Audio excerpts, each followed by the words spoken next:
Hello everyone, welcome back to Maths and Matrix. I'm Lakshmi ma'am and here with the session on NDA 1 2018 Mathematics Set A paper.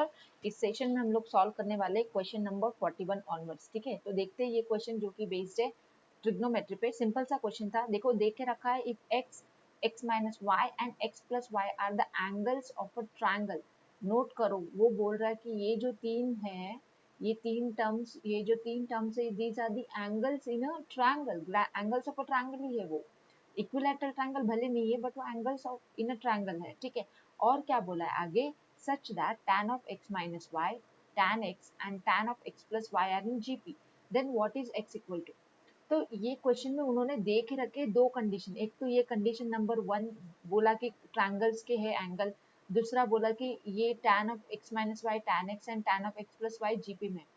हमें चाहिए x की value, एक ही variable निकालना था. तो एक condition यहाँ पे काफी था. देखो उन्होंने बोला था कि एंगल्स इन अ ट्रायंगल, तो we know that angle sum कितनी होती है, 180 डिग्री होती है इन अ ट्रायंगल. एंगल की सम कितनी होती है, 180 डिग्री होती है. तो x minus y plus x plus y कितना होना चाहिए, 180 डिग्री होना चाहिए. तो इसमें तो y तो वैसे भी कट रहा, तो हमें तो आंसर x ऐसे ही मिल जा रहा कि नहीं. क्या मिल रहा हमें आंसर, 60 डिग्री मिल रहा. 60 डिग्री मतलब π/3. तो ये हो गया हमारा आंसर ऑप्शन डी. समझ में आ गई बात. तो क्वेश्चन इसलिए मैंने बोला कि आसान था, एक ही कंडीशन से सॉल्व करने वाला क्वेश्चन था ये. ठीक है, नेक्स्ट क्वेश्चन देखते हैं 42. ABC is a triangle inscribed in a circle with the center O. Angle BAC जो है वो अल्फा है, where 45 degree is less than alpha less than 90 degree, and beta जो है एंगल BOC है. तो which one of the following correct. अभी ये क्वेश्चन को आंसर करना है, मतलब डायग्राम को ड्रॉ करना पड़ेगा. तो सर्कल बना लेते हैं, क्योंकि यहाँ पे जो ट्रायंगल है it is inscribed in a circle. Circle के अंदर एक ट्रायंगल इंस्क्राइब्ड है, ये है triangle inscribed in a circle. ये एंगल BAC एंगल क्या बोला है उन्होंने, अल्फा बोला है. तो ये है BAC, ये एंगल है alpha. And BOC angle, O क्या है, सर्कल का सेंटर है. ठीक है, O क्या है, सर्कल का सेंटर है. तो BOC एंगल कितना बोला उन्होंने, BOC एंगल बोला है बीटा. तो अभी आपको सिर्फ बताना है कि कौन सा स्टेटमेंट से ये स्टेटमेंट को आप बाद में देखेंगे तो भी चलेगा. आपको यहाँ पे ऑलरेडी ज्योमेट्री समझ में आता है ना. बीटा जो होता है it will B 2 times of alpha. आपने 9th ग्रेड में पढ़ के रखा है. सेंट्रल एंगल की जो वैल्यू रहती है it will B double the value of the angle inscribed with the same segment. ये जो है ना, इनका दोनों का जो इंटरसेप्टिंग सेगमेंट है, ये जो सेगमेंट है BC, ये दोनों के लिए कॉमन है, अल्फा एंगल के लिए भी बीटा एंगल के लिए. तो जब ये सिचुएशन होता है तो बीटा सेंट्रल एंगल कितना होता है, डबल दी अल्फा होता. ठीक है, क्योंकि उनका इंटरसेप्टेड आर्क क्या है, सेम है. ये ज्योमेट्री आपने 9th ग्रेड में पढ़ के रखी. तो ये देख लो अभी दोनों को. यहाँ पे आप देखो कॉस कॉस कॉस कॉस में आंसर चाहिए, साइन में एक दे के रखा है, ये तो कैसे भी ट्रू नहीं होने वाला है. तो कॉस वाला ट्रू होने वाला है, तो दोनों साइड हम लोग कॉस अप्लाई कर लेते हैं. Cos beta equal to cos two alpha.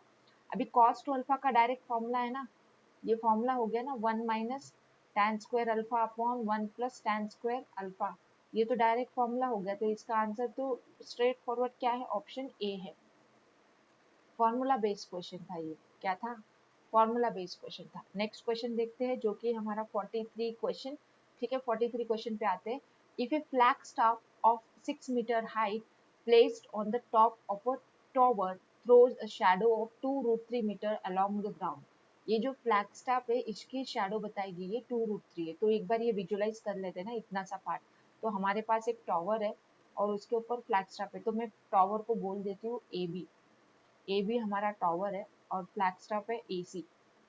ठीक है, तो ये AC की जो है ना शैडो यहाँ पे आने वाली है. तो यहाँ पे पहले ये शैडो तो बना लेते हैं, ये हो जाएगा D. तो C की शैडो यहाँ पे आएगी C'. ठीक है, तो ये इतनी सी शैडो की लेंथ कितनी है, ये लेंथ दे के रखी है 2√3 मीटर्स. ठीक है, then what is the angle that the sun makes with the ground. तो ये एंगल पूछा गया है अल्फा. ये एंगल भी अल्फा रहेगा क्योंकि सन से जो रेज आते हैं पैरेलल आते हैं. तो ये जो एंगल रहेगा C'B, it will be same as ADB. ठीक है, इतना तो आपको समझ में आ गया. तो अभी यहाँ पे क्या क्या अननोन है, हमें पता था 6 metre height of the 6 metre height of the flag staff. तो ये इतना सा पार्ट 6 है, ये अननोन है, ये अननोन है, इसको X एंड Y बोल दो. ठीक है, तो हम क्या कर सकते हैं, हमें निकालना है हमें क्या निकालना है, अल्फा की वैल्यू। तो पहला अगर मैं अल्फा यूज करूँ, टैन अल्फा में यूज करूँ, तो ये ट्रायंगल के अंदर टैन अल्फा में यूज करूँ तो अपोजिट एक्स है, एडजेसेंट वाई है ना। ये हो गई इक्वेशन 1। अभी नंबर 2 की बात करते हैं। टैन अल्फा को हम लोग ये ट्रायंगल में से भी लिख सकते हैं ना, क्या हो जाएगी, opposite x plus 6 and adjacent 2√3 plus y. ये हो गई हमारी इक्वेशन 2। इसको और इसको लेना पड़ेगा ना इसके लिए, जो मैंने यहाँ पे लिखा है। ठीक है, अभी ये दो इक्वेशन को इक्वेट कर दो तो ये हमें क्या दे रहा, x upon y is equals to, ये हमें दे रहा x plus 6 divided by 2√3 plus y. इनको सॉल्व करो क्रॉस मल्टीप्लाई करके, तो ये हो जाएगा 2√3x plus x y is equals to x y plus 6y। तो एक्स वाई तो कट रहा, तो हमें आ रहा है x divided by y is equals to 6 upon 2√3। तो ये 2 1 जा 2 3 जा, तो ये आएगा √3। √3 मतलब कितना, वो बाद में देखते हैं। एक्स अपॉन वाई की वैल्यू है ना हमारे पास इक्वेशन 1 से, तो फ्रॉम 1 एक्स अपॉन वाई क्या था हमारा, टैन अल्फा था। तो अभी हमें ये क्या मिला, √3 मिला, है ना। ये हमें क्या मिला, √3 मिला। तो देयरफॉर एक्स अपॉन वाई की वैल्यू क्या आ जाएगी, एक्स अपॉन वाई की वैल्यू क्या आ जाएगी, हमें एक्स अपॉन वाई नहीं, हमें क्या चाहिए था, अल्फा ना, अल्फा की वैल्यू निकाल लेते हैं ना। अल्फा क्या आ जाएगी, टैन इनवर्स ऑफ √3। √3 मतलब 60 डिग्री में टैन होता है ना √3 का, तो 60 मतलब π/3 है ना, 60 डिग्री, 60 डिग्री आंसर है इसका, क्या है 60 डिग्री, ऑप्शन ए है इसका आंसर। ठीक है, बात करते हैं नेक्स्ट क्वेश्चन की 44 की। What is tan inverse of 1/4 plus tan inverse of 3/5 equal to. इसके लिए डायरेक्ट फॉर्मूला होता है tan inverse of x plus tan inverse of y का फॉर्मूला, जो कि होता है tan inverse of x plus y upon 1 minus x y करके, ये होता है हमारा फॉर्मूला, जिसको हम यहाँ पे लगा रहे हैं ना। तो हमें क्या मिलेगा, tan inverse of 1/4 plus tan inverse of 3/5 is equals to tan inverse of 1/4 plus 3/5 divided by 1 minus 1/4 into 3/5। ठीक है, तो ये हमें क्या देगा, tan इनवर्स ऑफ, न्यूमरेटर का सॉल्व कर लो, 5 प्लस 4 3 12, कितना हो जाएगा 17, 17 बाई 4 5 20, नीचे कितना आ रहा है 4 5 20, 20 माइनस 3, 17 बाई 20 आ रहा। तो tan इनवर्स ऑफ 1 आ रहा, देख लो tan इनवर्स ऑफ 1 मतलब क्या हो गया, 45 डिग्री हो गया। 45 डिग्री मतलब क्या हो गया, 5/4 हो गया, मतलब इसका आंसर है ऑप्शन बी। ठीक है, बढ़ते आगे, अभी देखते हैं नेक्स्ट क्वेश्चन, जो कि हमारा 45 क्वेश्चन, जो कि हाइट्स एंड डिस्टेंस के कंसेप्ट से है। A spherical balloon of the radius r subtends an angle of alpha at the eye of an observer। एक बलून जो है यहाँ पे ऑब्जर्व है, ठीक है, ये ऑब्जर्वर के आई से एंगल बना रहा है। अभी बलून एंगल इस तरह से बनाएगा ना, ऐसे एंगल बनाएगा ना, समझ में आ रहा है आपको, ऐसे एंगल बनाएगा ना, ये एंगल क्या बोला है, अल्फा, अल्फा एंगल उन्होंने बोल के रखा है।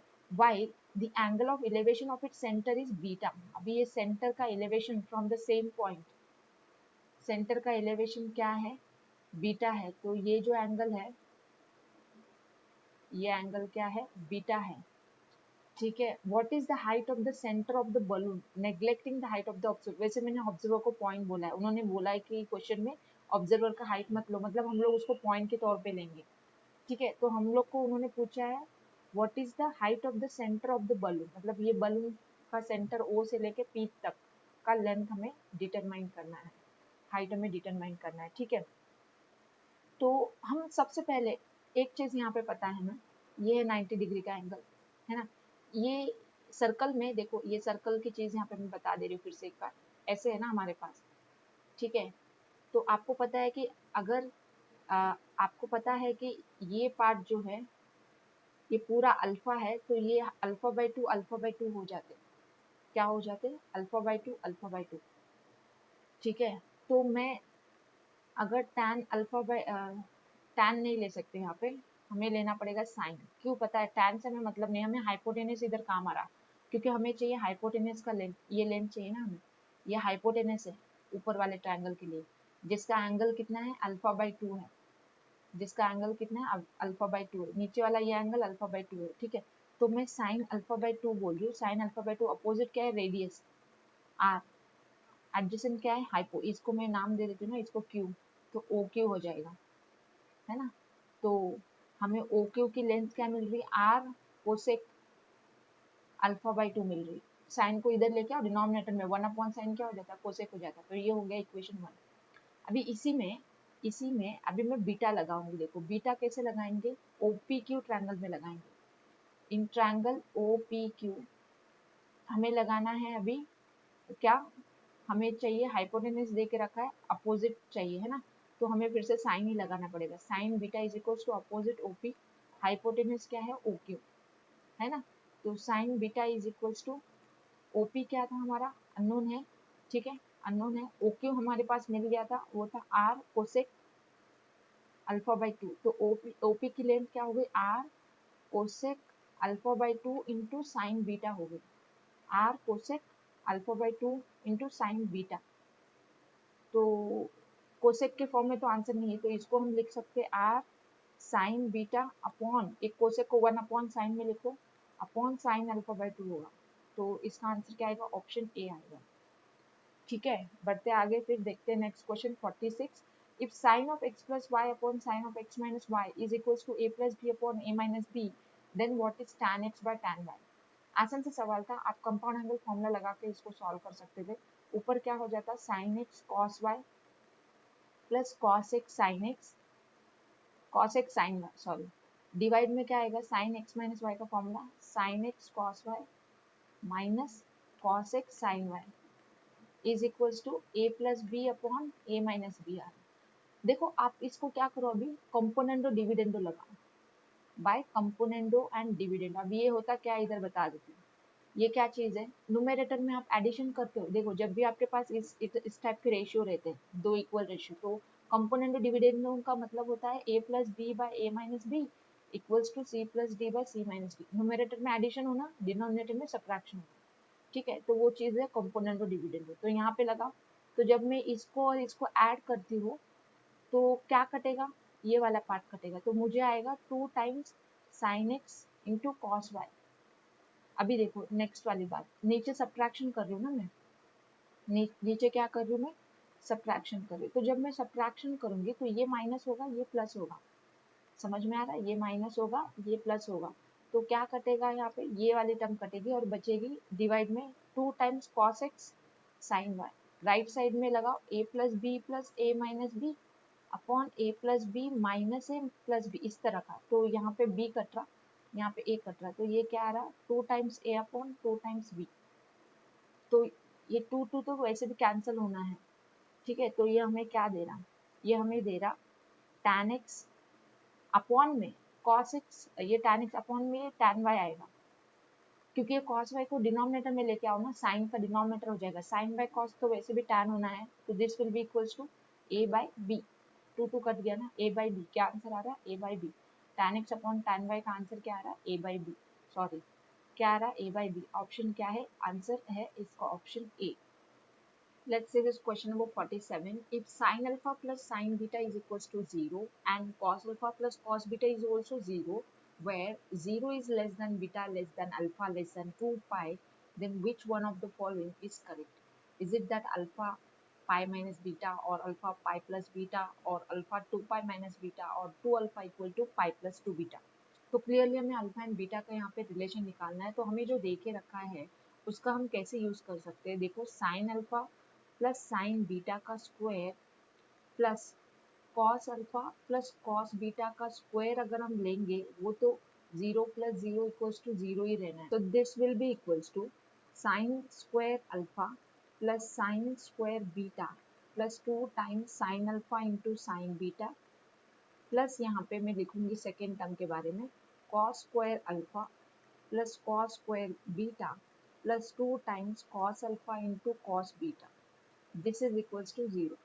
अभी देखो यहाँ पे क्या हो रहा है, sine square alpha plus cos square alpha हो जाएगा 1, sign square beta plus cos square beta हो जाएगा 1, प्लस यहाँ पे 2 टाइम्स प्लस 2 टाइम्स, 2 कॉमन ले लो, sine alpha sine beta cos alpha cos beta, ये हो जाएगा cos of alpha minus beta का formula, this is equals to 0। तो 2 तो कॉमन है, 1 प्लस 1 2, 2 कॉमन है, तो 2 को मैंने कॉमन ले लिया, ये 1 प्लस 1 को मैंने 2 किया और 2 को मैंने कॉमन ले लिया।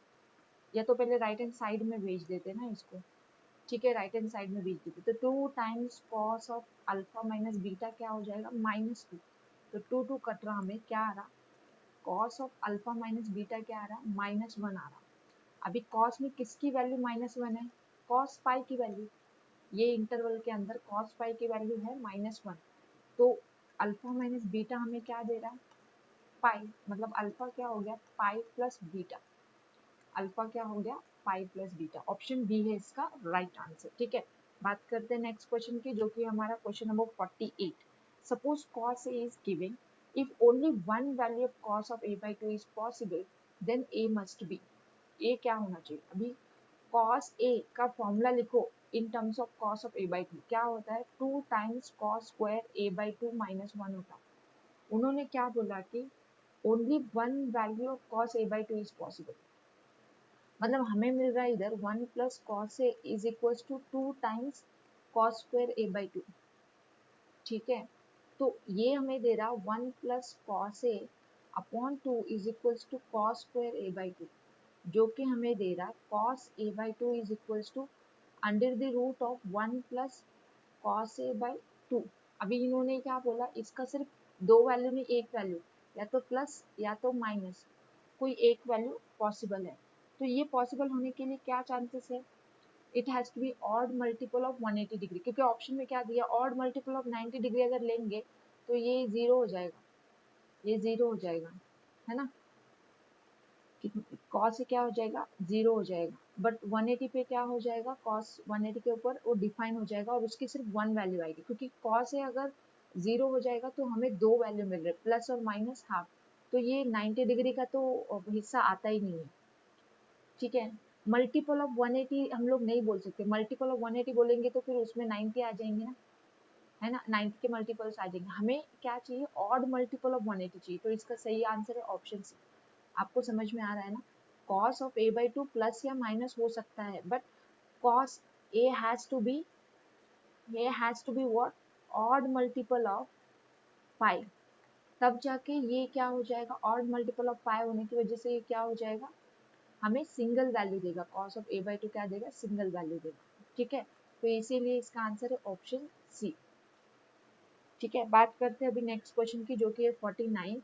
If cos alpha plus cos beta plus cos gamma is equals to 0, अब ये तीन एंगल का कोसाइन जीरो कब होगा, बताओ तो जरा, कंडीशन क्या, आगे पढ़ो, 0 less than alpha less than equal to π/2, मतलब अल्फा मैक्सिमम π/2 है, उससे छोटा है बट 0 से बड़ा है। तो ये जीरो कब होगा, जब alpha equal to beta equal to gamma equal to π/2 होगा। π/2 देखो तीनों में इंक्लूड्स है, मतलब अल्फा बीटा गामा π/2 ही होना चाहिए। If this is there then this is possible. तो अभी हमें निकालो sine alpha, that is sine π/2 plus sine π/2 plus sine π/2 की वैल्यू हमें निकालनी है, जो कि हो जाएगी 1 plus 1 plus 1 that is equals to 3, option B. ठीक है, बात करते हैं नेक्स्ट क्वेश्चन की। नेक्स्ट क्वेश्चन है हमारा question number 50। The maximum value of this particular expression where x is belonging to 0, π/2 is attained at, इसका मैक्सिमम वैल्यू कैसे निकालेंगे, एक शॉर्टकट बता देती हूँ इसके लिए। देखो इन्होंने साइन और कोसाइन के फॉर्म में, सम के फॉर्म में दे के रखा है, तो हम क्या करते हैं, हम ना √2 को एडजस्ट करते हैं, √2 को मल्टीप्लाई एंड डिवाइड करेंगे ये पूरे से, जो मल्टीप्लाई और √2 है बाहर निकालो, 1/√2 को अंदर ले लो और उसको लिखो cos 45 degree sine of x plus π/5 plus sine 45 degree लिखो यहाँ पे जब आएगा वो, क्योंकि ये जो 1/√2 इधर आएगा एंड इधर आएगा। ठीक है, समझ में आ रहा है ना आपको, पहले के लिए साइन दिया था तो मैंने cos 45 लिखा, दूसरे में cos था तो मैंने साइन 45 लिखा उसको। ठीक है, और ये हमारा cos ऑफ x प्लस π/5, इससे क्या हो जा रहा, इससे क्या हो जा रहा, ये बन जा रहा sine of x plus π/5 plus π/4, 45 को मैं π/4 लिखा, तो ये हो जा रहा √2 times sign of x plus pi, इसका एलसीएम निकालो कितना हो जाएगा, 9π/20। ठीक है, अब ये मैक्सिमम होना है, ये मैक्सिमम के लिए क्या कंडीशन है, एंगल क्या होना चाहिए, 90 degree. For maximum x plus 9π/20 ये क्या होना चाहिए, π/2 होना चाहिए फॉर मैक्सिमम। तो x क्या होगा फिर, π/2 माइनस 9 पाई बाई 20, ये कितना हो जाएगा, 10 10 एडजस्ट किया ना इधर, तो 10 माइनस 9 कितना हो जाएगा, पाई, 1 पाई आएगा, 1 pi divide by 20, pi by 20 आएगा इसका आंसर, ऑप्शन ए। ठीक है, तो इस सेशन में हमने कंप्लीट किए क्वेश्चन नंबर 41 से लेके question number 50। Stay tuned with me on my channel. I'll be keep bringing the previous year solved papers for you, and do not forget to subscribe to my channel if you are not subscriber 8 to get the help in preparation towards upcoming ND written examination.